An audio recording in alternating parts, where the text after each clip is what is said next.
Welcome to Citizen Science, stories of science we can do together. Coming to you virtually live from SciStarter's virtual world headquarters. In this episode, citizen scientists tell us how they join the CitSci community and how they share citizen science with others.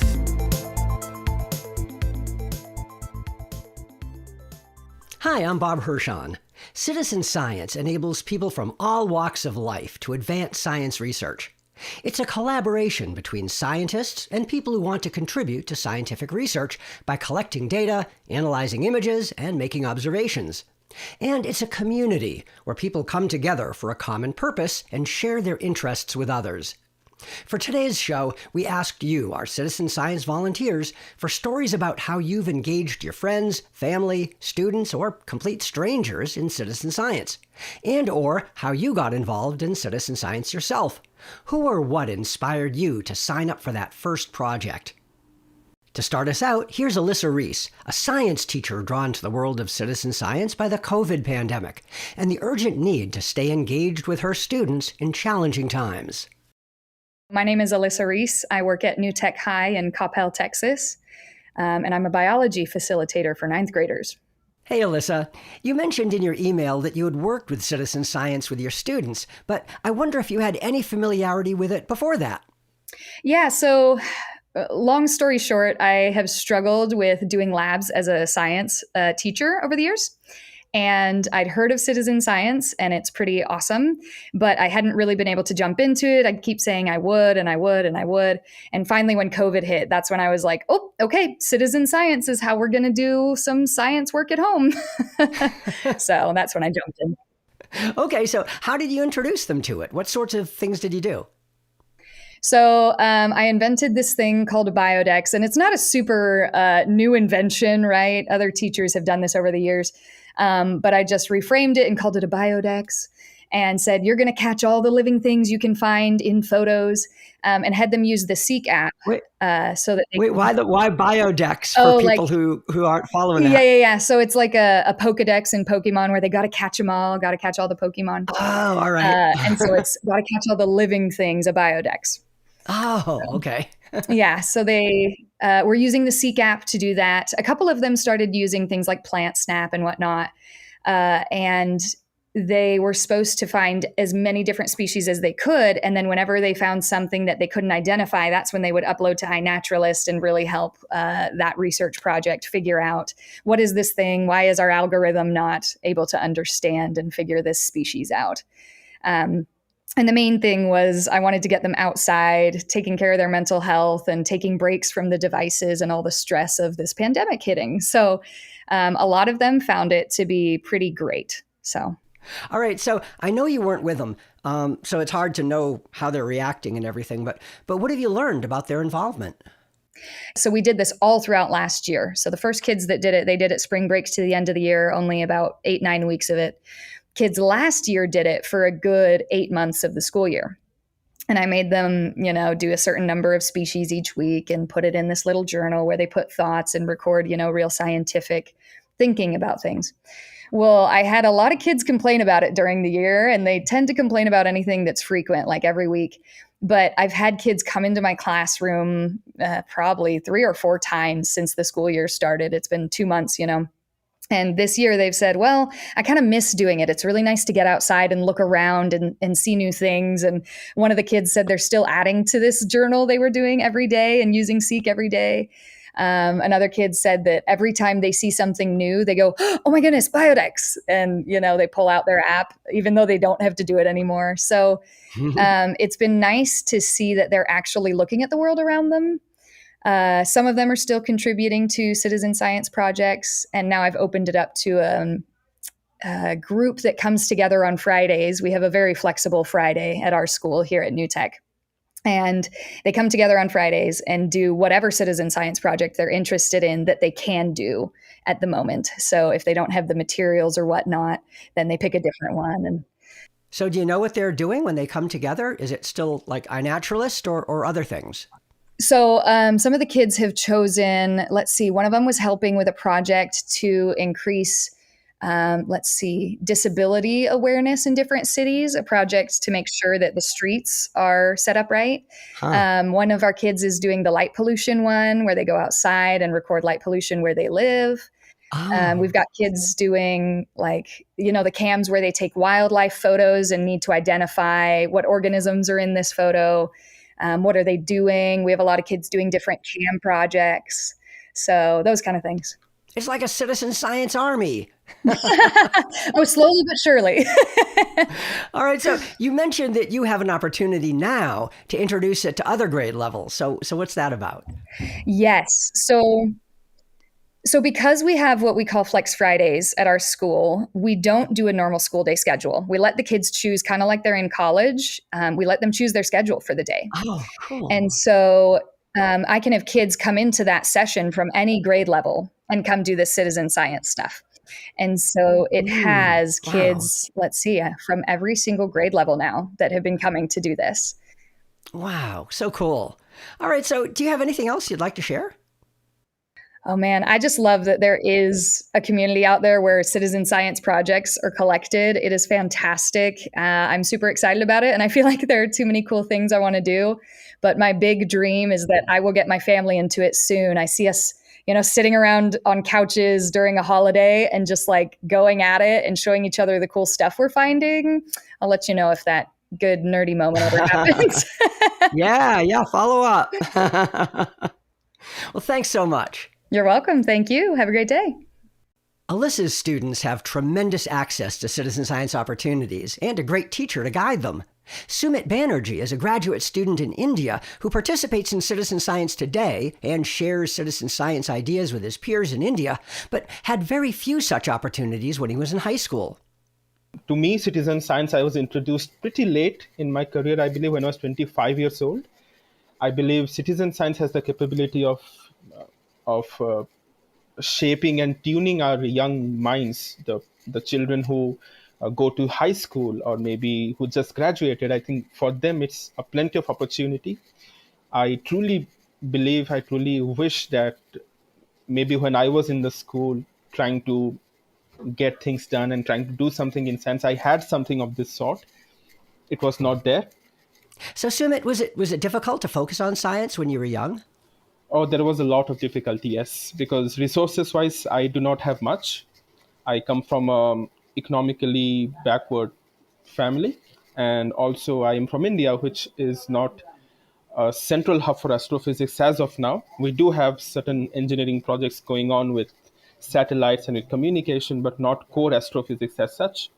So yes, there was a lot of difficulties, and citizen science came to my rescue because I did not have many research experience. I did not have many papers, to be precise. I did not have many internships, to be precise, which is exactly what undergrads do these days. I did not have any of them. I needed something to start off with, and citizen science is something that helped me get into these fields. So that is how it has been. Okay, but you found it after high school, right? So did someone introduce it to you? It was more of a self-motivation to speak about because I am a master's student in astronomy. And as a part of my dissertations and all, I must contribute in research. And that's how I got introduced to citizen science, because you meet a lot of researchers out there. And that's how I started. And what were the first projects you joined? In citizen science, I started off with classifying images. That is how I started. And then I think about 7 to 8 months back, I received an email from one of the researchers, and it happened to be Disk Detective, which is one of the projects I believe SciStarter has on their websites. And I started attending calls. And by the way, the calls are late night in my time. It starts at 1 o'clock in the night, 1 a.m., and it goes till 3:30 in the morning. So I attend this every week without fail. And slowly and steadily, I had been making progress. And now at present, I do some kind of data analysis with them, with the team. And yeah, that's how exactly it's all about. Wow, that is so great. Okay, and what are your plans now? The first thing, I would like to have my master's degree. I am I have just started my master's degree a month back, and post which I'll try to get into Stanford. That is my dream college. Getting a PhD from Stanford would be like a dream come true, and that's the big dream. And as per now, the short dream and the long term dream, if you might ask me, maybe in 30 years or 40 years, I think that's pretty much to plan at this moment. But I plan to get the Nobel Prize for my country. So that is how my plans are, and let's see what happens. This is just a starting point. Wow, I think you would be the first of our volunteers to win a Nobel Prize. So we are going to be rooting for you. Thanks, Sumit, for sharing your story with us. Thank you. Citizen science really does open up new possibilities for young people who either find it on their own, like Sumit, or thanks to teachers like Alyssa Reese, and also thanks to the efforts of Girl Scouts, 4-H clubs, and other clubs and community groups. We spoke to a Virginia Girl Scout troop leader about her experiences. My name is Gail Cook, and I am from Palmyra, Virginia, in Fluvanna County with a Girl Scout troop 1484. Thanks for being with us. Now, in your email, you wrote that you and your troop got involved with citizen science through a merit badge. Can you tell us about it? Yes, it's called Thinking Like a Citizen Scientist. And there is a few things that you got to do in order to earn it. And one would be, to help out a science community doing a science project. So I Googled it and came up with the ant picnic project. So the girls like that, and we chose that. Oh, right. That's the one where you put different food items out on like index cards and see which ones attract the most ants, right? Yes. So how did it go? What did the girls think? The girls actually loved it. We ended up having to do it twice because we did it in April. And of course, the project said, don't worry if you don't get any ants, then that's okay. That's just, you put in your data and this is what happened. And so since we didn't have any ants the first time around, and I had a bigger group of girls on August the 28th, we decided to redo it and came up with the amino acid attract the most ants. Okay, and amino acids? Where do you get amino acids? It's like a powder you can buy in the pharmacy that you could use for bodybuilding and... Oh, and they like that more than the sugar water? Yeah, they did, because the girls actually were like, okay, we think that the ants are going to be attracted to the cookie and maybe the sugar water. But the girls actually looked up on the internet to find out that the amino acid gives the ants the most energy and the most nutrition that they need for a healthy life and carrying things back to the ant hill. Okay, and your troop's experiment confirmed that. Okay, so now your girls have done it, and I guess they've gotten their badge. Do you think they'll be doing more citizen science? Is there interest in it? There always is interest. The girls are very into the STEM projects, the science, technology, engineering, and mathematics. And I put my girls out there to do anything and everything that I can possibly get them to. Anything science, technology, they definitely are up to doing it. Great. Anything else you'd like to share? Well, the girls were really excited about doing it, and they were very excited that the data that we collected is going into a website that has more data that's collected elsewhere. And they like the fact that in the data that we put out on the website, it actually pinpoint our location, latitude and longitude location as to where we did it. So they thought that was cool. That's great. Thanks, Gail. Thank you.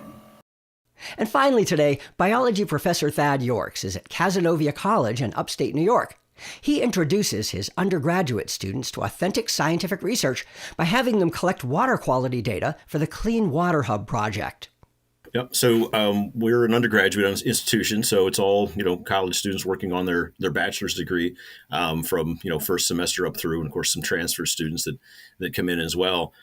So many of the types of data that we collect, rather than just simply go on a data sheet and then we might play around with those numbers a little bit for purposes of the class assignment. Some of the databases that are available allows us to upload those data, take it that next step, and make those data available basically forever.